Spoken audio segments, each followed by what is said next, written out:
हे friends, आज हम फिर से घटना चक्र टीजीटी पीजीटी हिंदी सब्जेक्ट से घटना चक्र के क्वेश्चन सॉल्व करेंगे।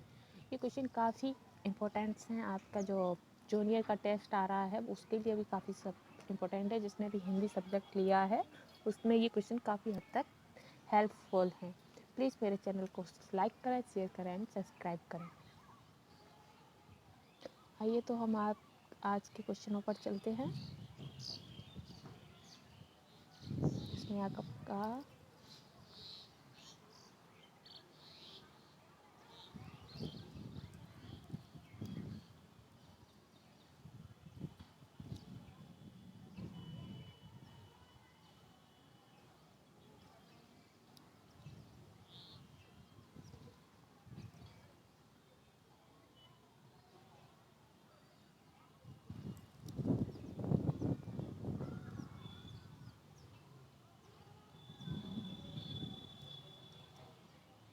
इसमें आपका पहला क्वेश्चन है हिंदी साहित्य के लेखन की परंपरा का सूत्रपात किसने किया है? तो गारसादा तासी ने किया है। किसने किया है? गारसादा तासी ने। हिंदी साहित्य की इतिहास लेखन की परंपरा का सूत्रपात गारसादा तासी ने किया है, जिन्होंने फ्रेंच भाषा में इस्तवार दी ला लिटरेच्यूर एंदुई ए हिंदुस्तानी ग्रंथ लिखा है। इसमें हिंदी और उर्दू के अनेक कवियों का विवरण वर्ड क्रमानुसार दिया गया। इसका प्रथम भाग सन 1839 में तथा द्वितीय भाग 1847 में प्रकाशित हुआ था। अन्य महत्वपूर्ण तथ्य हैं। सन 1888 में एशियाटिक सोसाइटी ऑफ बंगाल की पत्रिका के विशेषांक के रूप में जॉर्ज गियर्सन द्वारा the modern vernacular literature of Hindustan का प्रकाशन हुआ, जो नाम से इतिहास न होते हुए भी सच्चे अर्थ में हिंदी साहित्य का पहला इतिहास कहा जा सकता है। फिर आपका दूसरा क्वेश्चन है, हिंदी साहित्य के इतिहास लेखन का सर्वप्रथम प्रयास किसने किया है? गारसादा तासी ने। तो हिंदी साहित्य के इतिहास लेखन का सर्वप्रथम प्रयास किसने किया? गारसादा तासी ने। तीसरा क्वेश्चन है हिंदी साहित्य का लेखन सर्वप्रथम किस भाषा में हुआ है? तो फ्रेंच भाषा में, क्योंकि जो गारसादा तासी थे वो फ्रांस के थे, तो वह किस भाषा में उन्होंने लिखा था? फ्रेंच भाषा में। चौथा क्वेश्चन है आपका, हिंदी साहित्य का इतिहास लिखने वाले प्रथम लेखक कौन थे? गारसादा तासी। तो उन्होंने कौन सा लिखा था? गारसादा तासी। तो इन्होंने पहला कौन सा लिखा था? तो इन्होंने लिखा था the modern vernacular literature of Hindustan, यानी कि इस बात दी ला लिटरेचर एंदुए हिंदुस्तानी। फिर आपका पांचवा क्वेश्चन है आपका, कालक्रम अनुसार लिखा गया हिंदी साहित्य का प्रथम इतिहास ग्रंथ कौन सा है? इस्तवार the modern vernacular of literature Hindustan. तो ये किसने?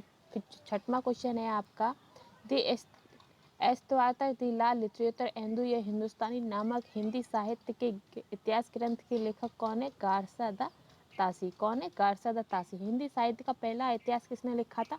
किसमें लिखा गया? फ्रेंच भाषा में। किसमें? कौन सी भाषा में लिखा गया? फ्रेंच भाषा में। किसने लिखा है? गारसादा तासी ने। कौन सा लिखा है?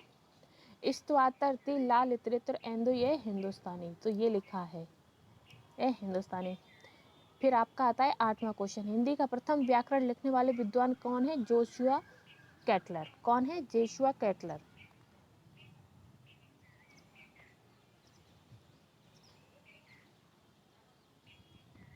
इसमें है हिंदी का प्रथम व्याकरण लिखने वाले विद्वान जोहन जोशुआ द कैटलर है, जो डच पुर्तगाल ईस्ट इंडिया कंपनी के राजदूत बनकर भारत आए थे। उन्होंने अपने देशवासियों को भारत में व्यावसायिक सुविधा की दृष्टि से हिंदी का सामान्य ज्ञान कराने के लिए व्याकरण पुस्तक हिंदुस्तानी ग्रामर लिखी। कौन सी पुस्तक लिखी? हिंदुस्तानी ग्रामर लिखी, जो सन 1715 के आसपास प्रकाशित हुई। इस ग्रामर की रचना डच भाषा में की गई थी। डॉक्टर गियर्सन ने अपने ग्रंथ लिंग्विस्टिक सर्वे ऑफ इंडिया में इस पुस्तक का तथा उसके लेखक का संक्षिप्त परिचय दिया। 1843 में पंडित किशोरीदास वाजपेयी का ब्रज भाषा व्याकरण प्रकाशित हुआ और इसी के साथ व्याकरण लेखन में नई चेतना का संचार हुआ। इसके बाद वाजपेयी जी की अच्छी हिंदी का नमूना 1948 में, ब्रजभाषा का प्रथम व्याकरण 1949 में, हिंदी निरुक्तक 1949 तथा हिंदी सप्तानुशन 1958 में प्रकाशित हुआ।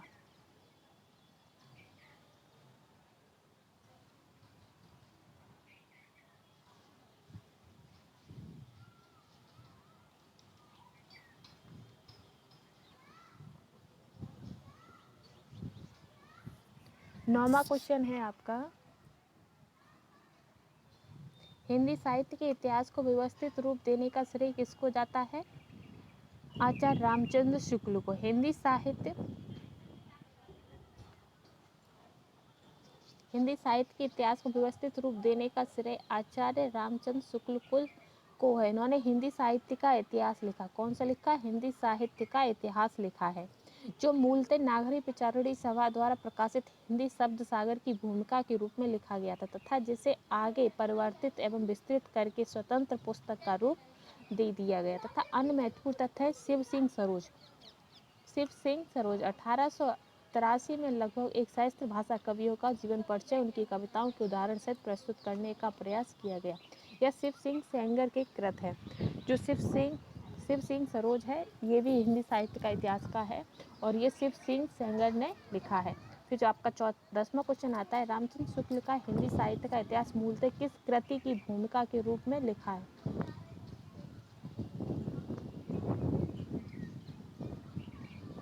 किस कृति के रूप में लिखा है? हिंदी साहित्य का इतिहास मूलतः किस कृति की भूमिका के रूप में लिखा गया है? तो ये है हिंदी शब्द सागर। किसका है? हिंदी शब्द सागर। फिर आता है आपका 11वां क्वेश्चन, आचार्य रामचंद्र शुक्ल द्वारा रचित हिंदी साहित्य का इतिहास का प्रकाशन कब हुआ था?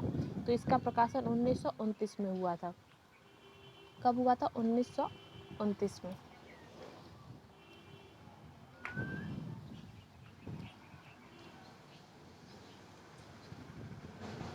कब हुआ था? 1929 में।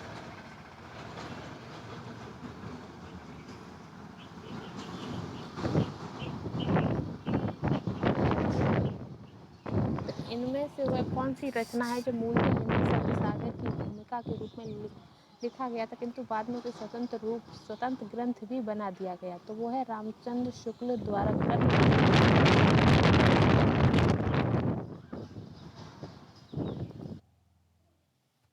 फ्रेंड्स, और 13वां क्वेश्चन है आपका, आंग्ल भाषा में लिखी गई हिंदी साहित्य का इतिहास। आंग्ल भाषा में लिखी गई हिंदी साहित्य का इतिहास स्केच ऑफ हिंदी लिटरेचर के लेखक कौन है? पादरी एडिसन ग्रीव्स। कौन है? पादरी एडिसन गिब्स। Edison Gibbs. तो ये है आंग्ल भाषा में लिखा गया हिंदी साहित्य का इतिहास स्केच ऑफ लिटरेचर के लेखक पादरी एडिसन ग्रीव्स है। पादरी FEK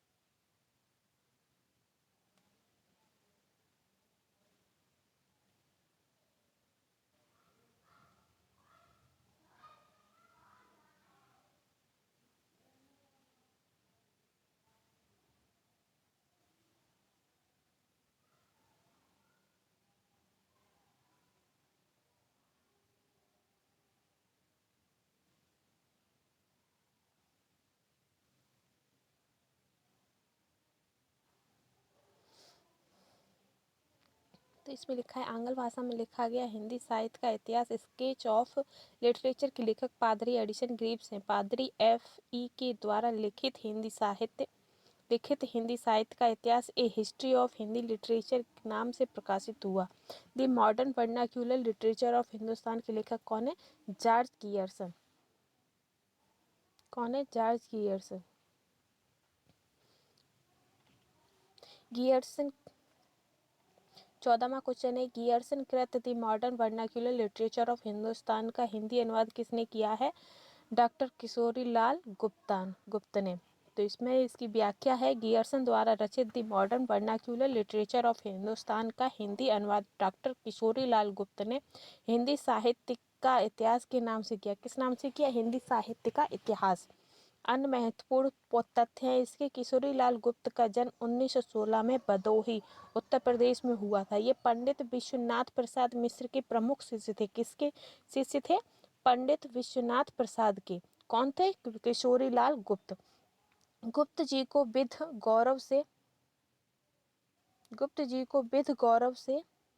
गौरव सम्मानित किया गया था। गुप्त जी की कृति हिंदी साहित्य का प्रथम इतिहास हिंदी प्रचारक संस्थान वाराणसी से प्रकाशित हुई थी। कहाँ से हुई थी? वाराणसी से। कौन सी? हिंदी साहित्य का प्रथम इतिहास। किशोरीलाल गुप्त की अंतिम कृति सूरसागर की टीका थी, जो 4 खंडों में विभाजित है। कितने में? 4 खंडों में विभाजित है।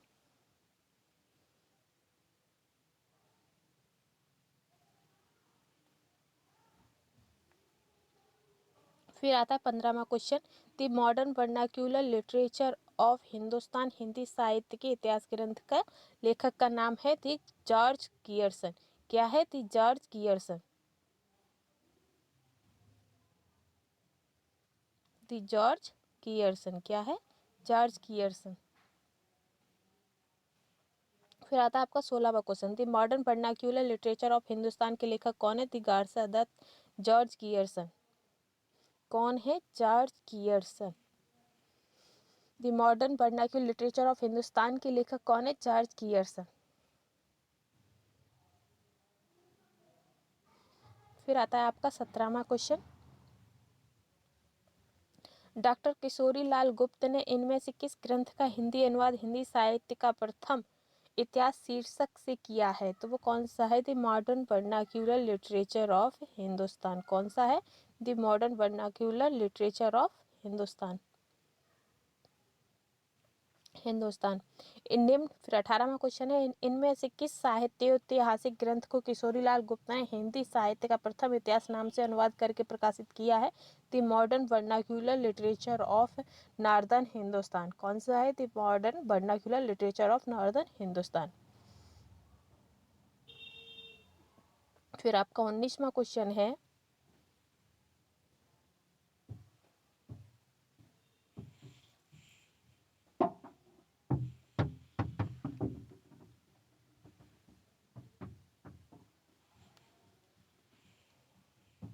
फिर आपका 19वां क्वेश्चन है।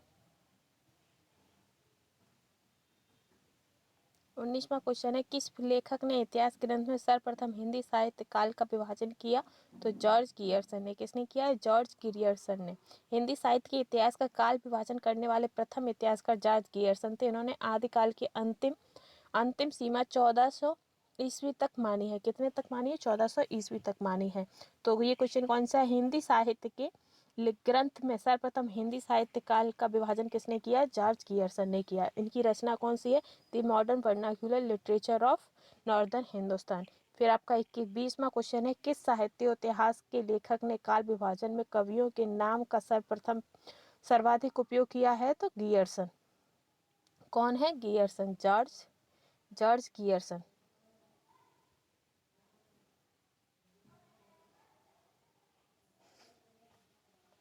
इसमें है मिश्र बंधु हैं।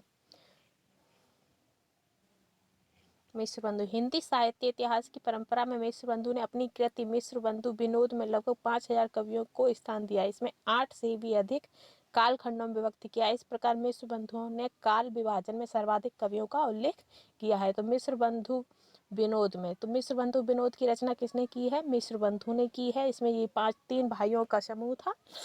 3 भाइयों का समूह था और इन्होंने लगभग 5000 कवियों के बारे में इसमें लिखा है। फिर आता है आपका 21वां क्वेश्चन।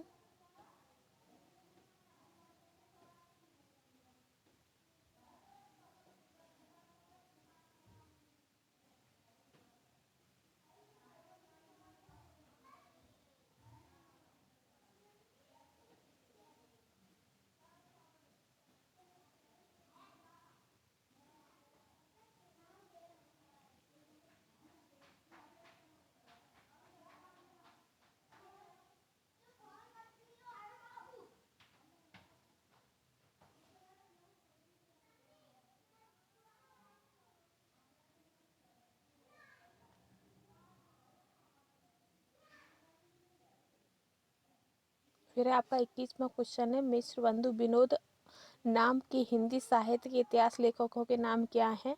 तो वो हैं गणेश बिहारी मिश्र, श्याम बिहारी मिश्र और सुखदेव बिहारी मिश्र। ये 3 भाइयों के समूह थे। इन्होंने इनका मिश्र बंधु विनोद नामक हिंदी साहित्य के इतिहास के लेखक नाम कौन कौन से? गणेश बिहारी मिश्र, श्याम बिहारी मिश्र, सुखदेव बिहारी मिश्र हैं। मिश्र बंधु विनोद के 4 भाग थे। प्रथम हिंदी भागों का प्रकाशन सन 1913 में किया गया, जबकि चौथा भाग सन 1934 में प्रकाशित हुआ। मिश्र बंधुओं ने मिश्र बंधु विनोद के प्रथम 3 भागों को हिंदी नवरत्न के नाम से प्रकाशित किया। किसके नाम से प्रकाशित किया? हिंदी नवरत्न। तो हिंदी नवरत्न के लेखक कौन है, रचनाकार कौन है? तो मिश्र बंधु।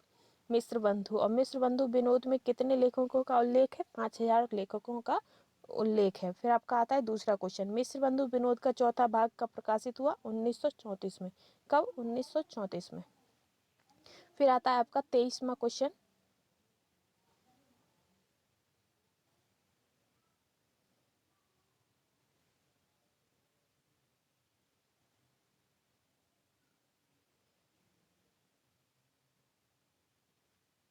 23वां क्वेश्चन है, मिश्र बंधु विनोद कितने भागों में प्रकाशित है? 4 भागों में। कितने भागों में? 4 भागों में। तो मिश्र बंधुओं ने परिवर्तन काल की सीमा निर्धारित की है कितनी? संवत 1890 ईस्वी संवत विक्रम संवत से 1925 विक्रम संवत तक। मिश्र बंधु विनोद में काल विभाजन का प्रयास किया, जो इस प्रकार है। प्रारंभिक काल 700 से 1400 विक्रम संवत तक, और फिर माध्यमिक काल 1445 से 1680 विक्रम संवत तक, अलंकृत काल 1681 से 1889 तक। फिर है चौथा है परिवर्तन काल 1990 से 1925 विक्रम संवत तक, तथा वर्तमान काल 1926 विक्रम संवत से अब तक। फिर आपका क्वेश्चन आता है 25। फिर आपका क्वेश्चन आता है 25, आचार्य रामचंद्र शुक्ल ने प्रथम उत्थान का समय कब से कब तक माना है? प्रथम उत्थान का समय कब से कब तक माना आया है? तो 1868 से 1893 तक। कब तक? 1868 से 1893 तक। आचार्य रामचंद्र शुक्ल ने प्रथम उत्थान का समय 1868 से 1893 संवत तक, संवत 1925 से 1950 तक, तथा द्वितीय उत्थान का समय 1893 से 1918 ईस्वी तक माना है। तक संवत 1950 से 1975 तक तय किया। भारतेंदु हरिश्चंद्र का प्रभाव भाषा और साहित्य दोनों पर गहरा प्रभाव पड़ा है। उन्होंने जिस प्रकार हिंदी गद्य को परिमार्जित करके उसे बहुत ही सरल, मधुर और स्वच्छ रूप दिया है, उसी प्रकार हिंदी साहित्य को भी नए मार्ग पर लाकर खड़ा कर दिया है। उनके भाषा संस्कार की महत्ता को सब लोगों ने मुक्त कंठ से स्वीकार किया, और वे वर्तमान हिंदी गद्यकार के प्रवर्तक बने। फिर आपका आता है 26वां क्वेश्चन, आचार्य रामचंद्र शुक्ल ने हिंदी साहित्य का इतिहास के आधुनिक गद्य साहित्य परंपरा का प्रवर्तन के आधार अंतर्गत प्रथम उत्थान की काल विधि कितनी बताई है? तो उन्होंने काल विधि बताई है 1925 से 1950 विक्रम संवत तक। फिर आपका आता है 27वां क्वेश्चन,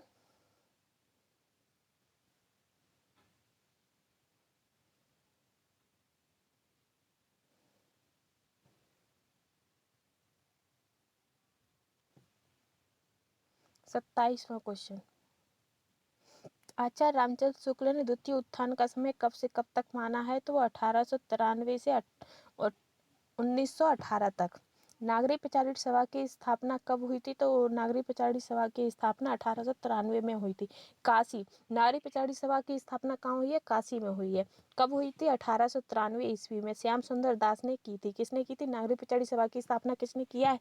कि ये श्याम सुंदर दास ने की है। नागरी प्रचारित सभा हिंदी भाषा और साहित्य तथा देवनागरी लिपि की उन्नति एवं प्रचार और प्रसार करने वाली भारत की अग्रणी संस्था है। हिंदी साहित्य के नियंत्रण और संचालन में इस सभा का महत्वपूर्ण स्थान है। यहाँ से हिंदी शब्द सागर का प्रकाशन किया गया है। इस शब्दकोश के लेखक श्याम सुंदर दास थे। कौन थे? श्याम सुंदर दास थे। फिर आता है आपका क्वेश्चन 29। क्वेश्चन कौन सा है? 29। काशी नागरी पचाड़ी सभा की स्थापना कब हुई थी? 1893 में। कब हुई थी? 1893 में। नागरी पचाड़ी सभा की स्थापना कब हुई? 1893 में। हिंदी शब्द सागर का प्रकाशन किस संस्था ने किया है? नागरी पचाड़ी सभा ने। किसने किया है? नागरी पचाड़ी सभा ने। हिंदी शब्द सागर का प्रकाशन किस संस्था ने किया? नागरी पचाड़ी सभा ने। फिर आपका क्वेश्चन आता है 32।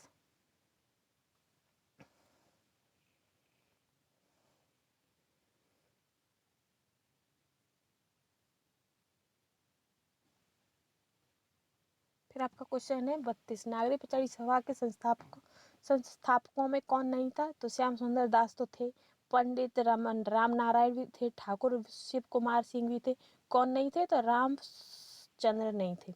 कौन नहीं थे? रामचंद्र वर्मा नहीं थे।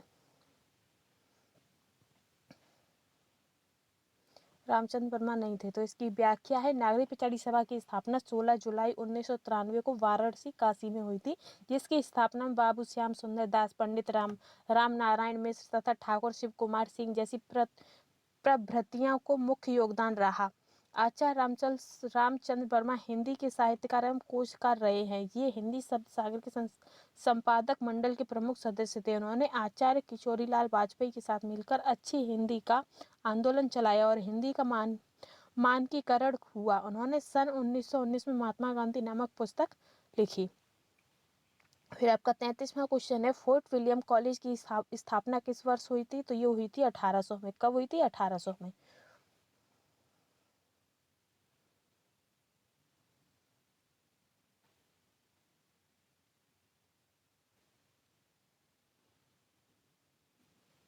तो फोर्ट विलियम की स्थापना किसने की थी? बेलेजली ने जॉन क्रिस्टाइल की अध्यक्षता में ओरिएंटल सेमिनरी की स्थापना की। बाद में यही संस्था फोर्ट विलियम कॉलेज के रूप में परिवर्तित हुई। फोर्ट विलियम कॉलेज की स्थापना टीपू सुल्तान पर ब्रिटेन की निर्णायक विजय की स्मृति में 10 जुलाई 1800 को मार्किस ऑफ बेलेजली ने की थी। किसने की थी? 10 जुलाई 1800 को मार्किस ऑफ बेलेजली ने की थी। और गिलक्रास्ट उनके हिंदुस्तानी विभाग के अध्यक्ष नियुक्त किए गए। उन्होंने हिंदी की शिक्षण के लिए 2 भाषा पंडितों लालू लाल और सदल मिश्र की नियुक्ति की। फिर 34वां क्वेश्चन है, फोर्ट विलियम कॉलेज की स्थापना कब हुई थी? तो 1800 में हुई थी। कब हुई थी? 1800 में हुई थी। फोर्ट विलियम कॉलेज की स्थापना कब हुई? 1800 में हुई है। फिर आपका 36 क्वेश्चन है,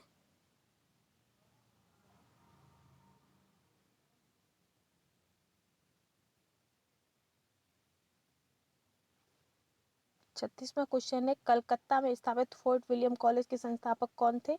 तो ये थे जॉन गिलक्रास्ट। कौन थे? जॉन गिलक्रास्ट। सदल मिश्र की 37वां क्वेश्चन है आपका, सदल मिश्र की भाषा की विशेषता क्या है? ये क्या कहते हैं? पूर्वी पूर्वीपन है। इनकी जो सदल मिश्र है उनकी भाषा में पूर्वीपन है।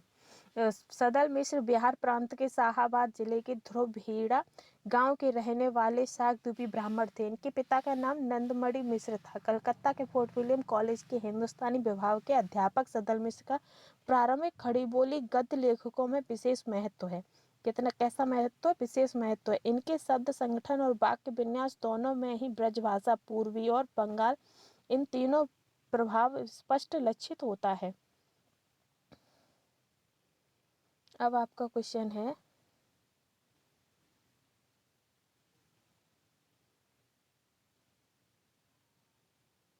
37 क्वेश्चन हो गया। अब आपका 38वां क्वेश्चन है,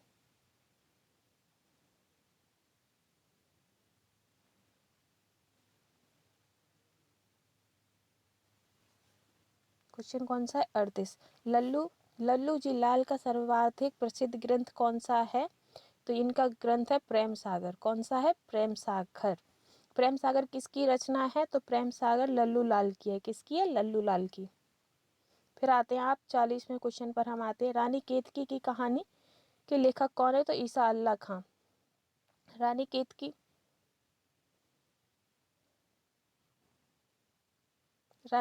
की कहानी के लेखक कौन है? तो ईसा अल्लाह खां। रानी केतकी की कहानी के रचनाकार कौन है? ईसा अल्लाह खां। निम्नलिखित में से कौन फोर्ट विलियम कॉलेज के हिंदी के अध्यापक थे?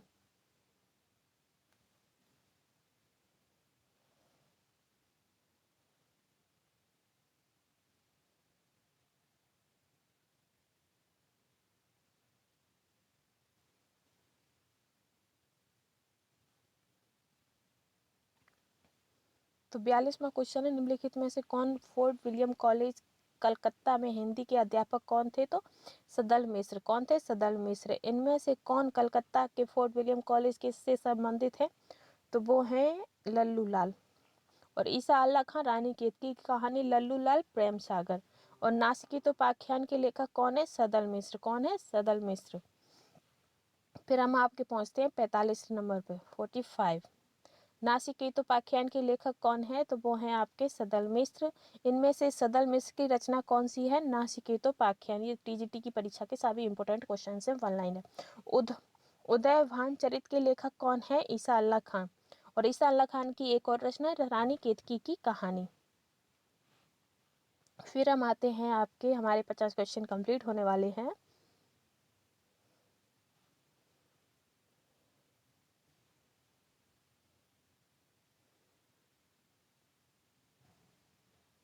फिर आपका आता है 48वां क्वेश्चन है, सुख सागर की रचना किसने की है?